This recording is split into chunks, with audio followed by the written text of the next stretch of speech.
भिवानी, महेंद्रगढ़, गुरुग्राम और फरीदाबाद के लोकसभा प्रभारी और साथ ही पूर्व मंत्री मनीष ग्रोवर जी ने आज भिवानी में न केवल विधायकों बल्कि तमाम पार्टी के पदाधिकारियों की बैठक ली थी। बैठक में मंथन भी किया गया, किस तरह की बातें सामने आई उन्हीं से बात करेंगे। ग्रोवर साहब क्या कहेंगे, आज जो है काफी गहन मंथन किया गया था, 2-3 घंटे मीटिंग चली है। मीटिंग में किस तरह का एजेंडा था? जाहिर सी बात है अभी लोकसभा चुनाव हुए थे, चुनावों के नतीजों पर चर्चा की गई है। संगठन ने मेरे जिम्मे 3 पार्लियामेंट लगाई थी और गुरुग्राम, फरीदाबाद, भिवानी, महेंद्रगढ़ और तीनों लोकसभा भारतीय जनता पार्टी ने जीती है। उसी बीच में आज भिवानी, महेंद्रगढ़ के कार्यकर्ताओं के बीच में एक समीक्षा बैठक और बधाई देने के लिए आज मैं इनके बीच में आया। जाहिर सी बात है तीनों लोकसभा आप जीते हैं, लेकिन आपके खुद की जो गृह क्षेत्र था वहां पर जो हार का सामना, करारी हार इसको कहा जाएगा, वजह क्या मानी जाए? अरविंद शर्मा जी का इलाके से दूर रहना या कोई और एजेंडा था, या भूपेंद्र सिंह हुड्डा ने पूरी ताकत झोंकी थी उस इलाके में? नहीं, चौधरी भूपेंद्र हुड्डा ने झूठ बोलकर लोगों से वोट मांगे। उस चुनाव को उसने पार्लियामेंट का चुनाव ना मानकर उसने मुख्यमंत्री बनने का एक लोगों को झांसा। वो पूरे प्रदेश में उनके द्वारा कहा गया था कि भैया आप जो है सांसद बनाओ, हरियाणा में सरकार कांग्रेस की लाई जाएगी। आप कहते हो कि 1 लाख रुपए का भी झांसा दिया गया था, खटाखट जो है नोट आएंगे 4 तारीख के बाद 5 तारीख को। 15 लाख तो खातों में आने की बात बीजेपी ने भी कही थी। वो 15 कहीं न कहीं उस वक्त भी लोगों ने इसी वजह से वोट दिए थे आपको, जिस वजह से अब कांग्रेस को वोट मिले। मैं पहले कांग्रेस के विषय में बात कर लेता हूँ, फिर जो हमने कहा वो भी बता देता हूँ। चौधरी भूपेंद्र सिंह हुड्डा ने मतदाताओं को ये गुमराह किया कि मैं आऊंगा, आपको बिना सिफारिश, बिना पर्ची, बिना खर्ची से मैं आपके घर में नौकरी दूंगा। उस चुनाव को उसने पार्लियामेंट के बजाय विधानसभा का चुनाव। दूसरा, उन्होंने कहा कि 4 जून को रिजल्ट आएंगे, 5 जून को आपके खाते में 8500 रुपया आपके अकाउंट में पहुंच। तीसरा, गुमराह किया गया कि संविधान को मोदी जी बदले। 400 सीटें का जो उन्होंने मांगा, अगर 400 सीटें आएंगी आपको संविधान बदल। ऐसे गुमराह करके मतदाता को कांग्रेस ने बकाया है, जिसकी वजह से वो सीट जीते। क्रॉस जो है काउंटर क्यों नहीं कर पाई बीजेपी, जब इस तरह से बहकाया जा रहा था? आपकी पार्टी के तमाम कद्दावर नेता आए थे, बात चाहे राजनाथ सिंह जी की करें, खुद प्रधानमंत्री नरेंद्र मोदी आए थे, दूसरे तमाम लोग, योगी जी आए थे, तो काउंटर क्यों नहीं कर पाए थे जब इस तरह से बहकाया जा रहा था? लोग बहकावे में इतने दिन में इतने जल्दी आए? नहीं, देश के प्रधानमंत्री जी गुआना की रैली में भी बोल कर गए, महेंद्रगढ़ की रैली में बोल के मेरे जीते जी डॉक्टर भीमराव अंबेडकर का जो संविधान लिखा उसको कोई बदल नहीं सकता, ना बदलेगा। एक तीर है जनता में चल गया, राजनीतिक है, उसमें हमें नुकसान हुआ है, उसको हम स्वीकार करते, परंतु जनता जल्दी कांग्रेस के जो झांसा दिया उसमें निकलेगी बाहर। जो गुमराह किया उन्होंने, जो उन्होंने कहा मैं 8500 फार्म, साल में 1 लाख रुपया टका आएंगे। राहुल गांधी जब अपनी उत्तर प्रदेश की रैली के अंदर संबोधित करते हुए कह रहा है, ऐसे जिससे जनता, गरीब परिवार की जनता, दलित समाज की जनता उनके बहकाए में आ गई है। और मुझे लगता नहीं कि आने वाले समय के अंदर जनता को जिस तरह उन्होंने झूठ बोला, जनता उनको सबक सिखाए। यहाँ हरियाणा में महज झूठ चली या यूपी में भी झूठ चली है? यूपी के जिस तरह के नतीजे थे, बीजेपी लगातार कहती आई थी 370 हमने हटाए, 3 तलाक को खत्म किया गया, राम मंदिर हमने बनवाया, बावजूद इसके परिणाम जो नतीजे थे वो अपेक्षित नहीं आए। उसका कारण खाली हरियाणा नहीं, कई स्टेटों में, उत्तर प्रदेश में भी रहा, हरियाणा में रहा, ऐसे कई जगह पे इसका नुकसान होगा। हरियाणा में आने वाले दिनों में चुनाव है, उसके मद्देनजर हालांकि 3 दिन में 3 मेगा कार्यक्रम, हैप्पी जो एक योजना का आगाज किया गया था अंत्योदय की भावना से। उसके अगले ही दिन जो है जो प्लॉट्स थे 100 गज के, उनका पोजीशन दिया गया था। तो इस तरह से माना जा सकता है, अब कहा जा रहा है कि 50,000 नौकरियां दी जाएंगी 3 महीने में। यानी 10 साल में जो नहीं किया गया वो शायद अब 3-4 महीने में करने की जुगत में है बीजेपी। लगता है? नहीं, 10 साल में तो हमने बहुत काम किया।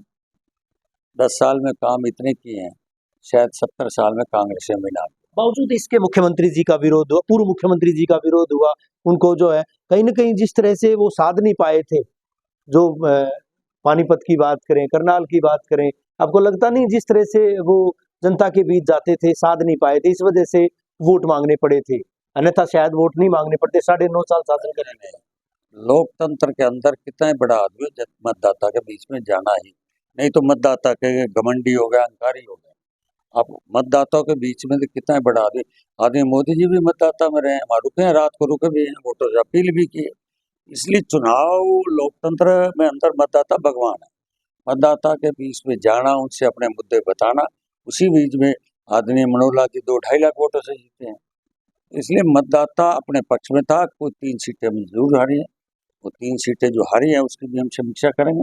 उसका मार्जिन भी ज़्यादा नहीं था, कम मार्जिन से हम हारी हैं। तो आने वाले समय के अंदर विधानसभा के चुनाव हम तैयारी कर रहे हैं। विधानसभा का चुनाव तीसरी बार, नायब सैनी जो बैकवर्ड समाज के हैं, गरीब परिवार का बेटा है। यानी बैकवर्ड के नाम पर चुनाव होगा, बीजेपी भारतीय जनता पार्टी जातियों के हिसाब से नहीं करती।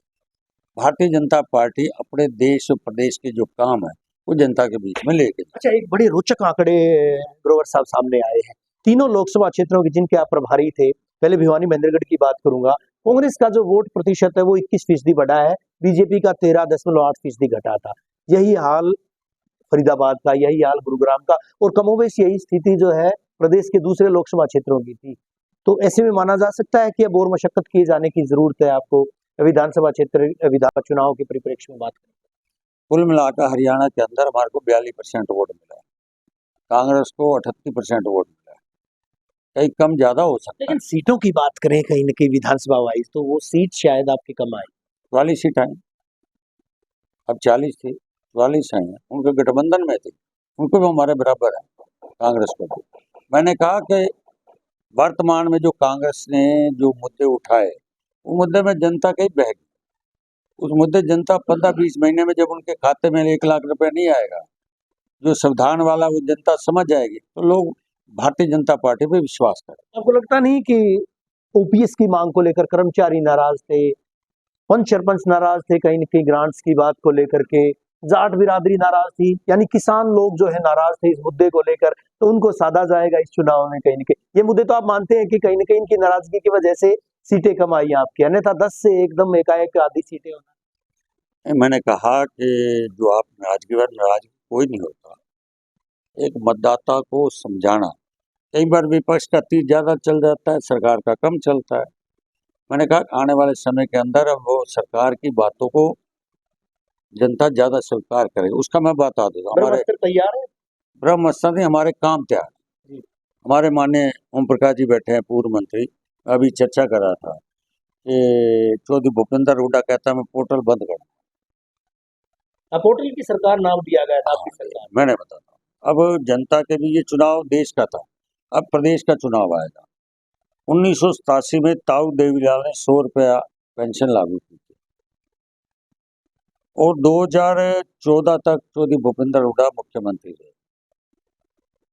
मात्र 27 साल में सिर्फ 23 लाख थे ना, 12 लाख 27 साल में पेंशन, 12 लाख, और मात्र 750। वर्तमान में मनोहर जी की सरकार में आज के दिन 42 लाख पेंशन, 42 लाख ऑनलाइन, और 3000 पेंशन है। लेकिन ये तो आप भी मानते हो कि फैमिली आईडी, पीआईडी, ये तमाम चीजें, ये इसका असर, हालांकि एक हमने बात की थी अभी 2 रोज पहले वित्त मंत्री जेपी दलाल साहब से, दलाल साहब ये कह रहे थे कि हम जो है इसको माफ कीजिएगा, हमने एमपी साहब से बात की थी, तीसरी मर्तबा एमपी बने हैं, बोले हम जो अमेरिका बनाना चाहते थे लेकिन अमेरिका जो है एकाएक नहीं बन सकता, और ये नाराजगी थी पीआईडी की वजह से, ये तमाम चीजें कहीं न कहीं व्यवस्था की खामी तो रही है, मानते हैं आप? नहीं, मैंने कहा नई चीज आएगी।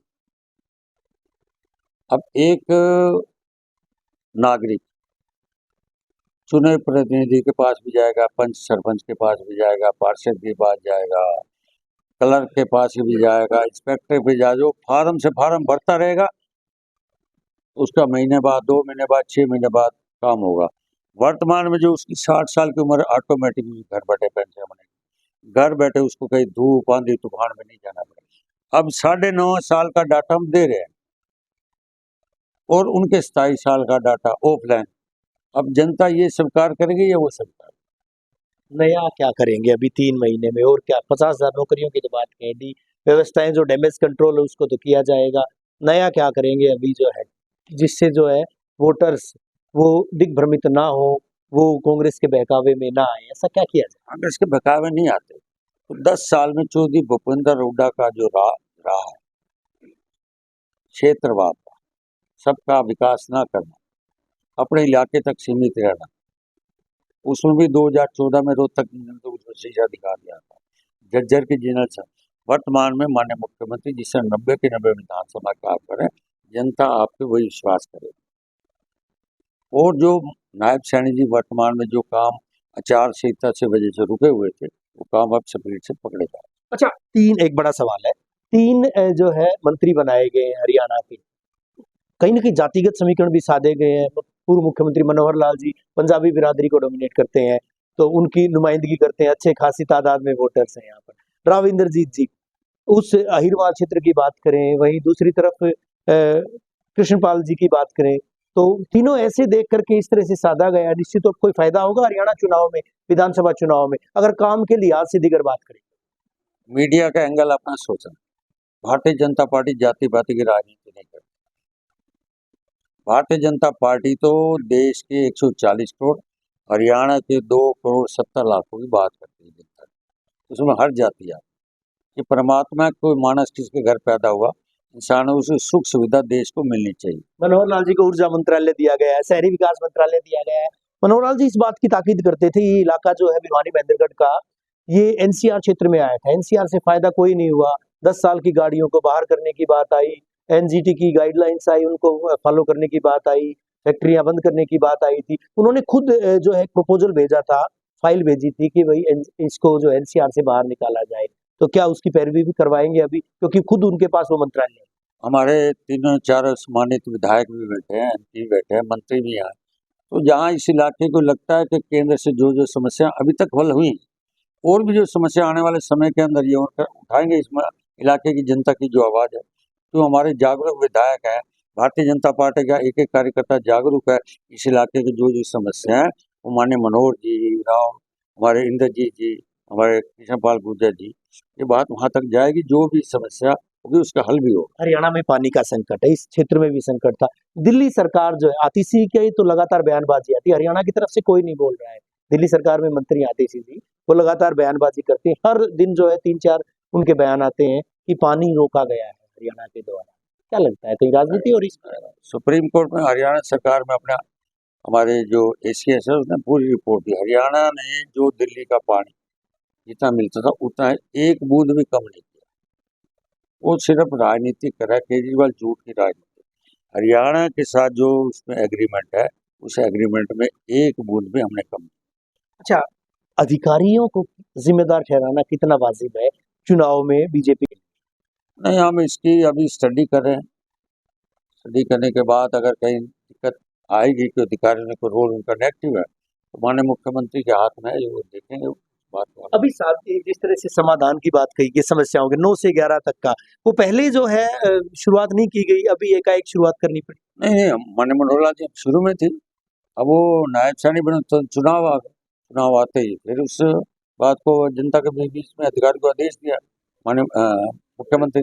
चलो एक आखिरी सवाल, ईमानदारी से बताइएगा ग्रोवर साहब, 90 में से कितनी सीटें जीत पाने में सक्षम है आज बीजेपी, आज के दिन?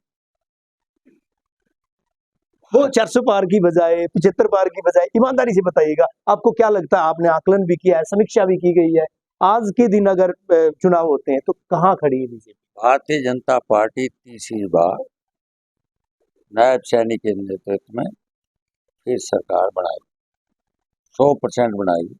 ये आपको मैं सामने नोट कर लेना, स्थान नोट कर लेना। जिस यानी सरकार सीटों पे संशय है। सरकार बनाएगी, सरकार में कितनी सीटें चाहिए आपको ही पता है। शुक्रिया हमसे बात करने के लिए। मनीष ग्रोवर जी, सीधे तौर पर इनका दावा है कि जो कमियां थी, कमियों को माना भी गया है, कमियों में सुधार किया जाएगा, तरमीम की जाएंगी, साथ ही साथ उनका कहना है कि हरियाणा के 3 मंत्री जो बनाए गए हैं, जातिगत समीकरण कोई नहीं साधा गया है। तमाम वो चीजें देख करके उस लिहाज से और हरियाणा को फायदा वो मिलेगा। इसके अलावा समीक्षा बैठक की गई है। समीक्षा के दौरान तमाम चीजें अब आलाकमान को भेजी जाएंगी। उसके बाद जो है चुनाव के लिए बीजेपी ने पूरी तैयारी, पूरी प्रतिबद्धता जताई है। ये कहा है, दावा भी किया गया एक बार फिर से, यानी तीसरी मर्तबा हरियाणा में नायब सैनी के नेतृत्व में सरकार बनेगी। बहरहाल जनता तय करेगी किसके सिर पर ताज सजेगा, किसको मात मिलेगी, तो वक्त बताएगा। लेकिन बीजेपी के नेता एक बार फिर से उत्साह में नजर आ रहे हैं। वीडियो जर्नलिस्ट सुमित अवस्थी के साथ रवि जांगड़ा, इंडिया न्यूज।